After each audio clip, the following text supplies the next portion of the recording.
अगर इलेक्शन दुरुस्त होते तो जमाते इस्लामी 2/3 अक्सरियत से जीत जाती। हाफिज नाइमुर रहमान का दो टोक मौक़िफ़। प्रेस कॉन्फ्रेंस में बोले, कुछ जगहों पर हमें फॉर्म 12 नहीं दिए गए। फॉर्म 11-12 के मुताबिक हमने 94 नशिस्तें जीती हैं, 9 सीटें जीती हुई हैं, उनका भी नतीजा गलत बताया गया। आरओज़ ने फॉर्म 11 के मुताबिक नतीजा देने से इनकार किया। हमें 3 यूसीस के नतीजे मिले, अभी भी 6 बाकी हैं। आरओ और डीआरओज़ पार्टी वर्कर्स बने हुए हैं।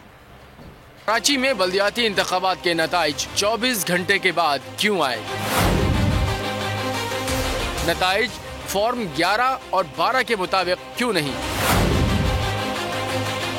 जमात इस्लामी और तहरीक इंसाफ के शहर भर में मुजाहरे। मुबैना तौर पर गुलशन हदीद यूसी 4 के नताइज तब्दील करने की कोशिश के खिलाफ जमात इस्लामी ने मलिर हॉल्ट पर धरना दे दिया। धरने की वजह से शाहराह फैसल पर शदीद ट्रैफिक जाम रहा।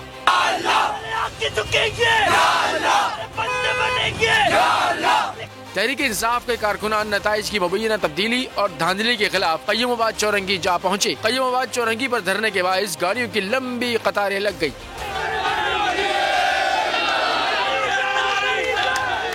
जमात इस्लामी और पीटीआई का दावा है कि पोलिंग स्टेशन पर जो नताइज प्रिजाइडिंग अफसरान ने लिख कर दिए थे, इन्हें इलेक्शन कमीशन ने तब्दील किया और पीपल्स पार्टी को जितवाया।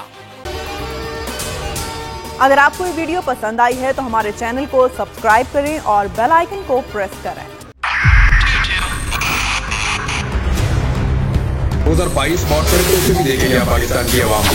पाकिस्तान की आवाम को एक तोहफा ये दिया कि आवाम को पता चल गया कि पाकिस्तान का मीडिया क्या है। साल 2022 में सबसे ज्यादा देखे जाने वाला चैनल बोल न्यूज रहा नंबर 1। हमने बहुत सारे शोज और ट्रांसमिशंस की, पूरा साल मुसलसल जदोजहद में निकल गया कि ये वोट ऑफ कॉन्फिडेंस के पीछे कौन लोग थे।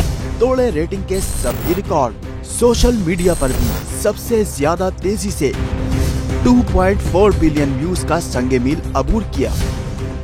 एंकर्स को भी आवाम में सबसे ज्यादा मकबूलियत मिली और सोशल मीडिया पर भी बोल रहा सब पर भारी। सब्सक्राइब करें और बेल दबाएं ताकि कोई खबर रह न जाए।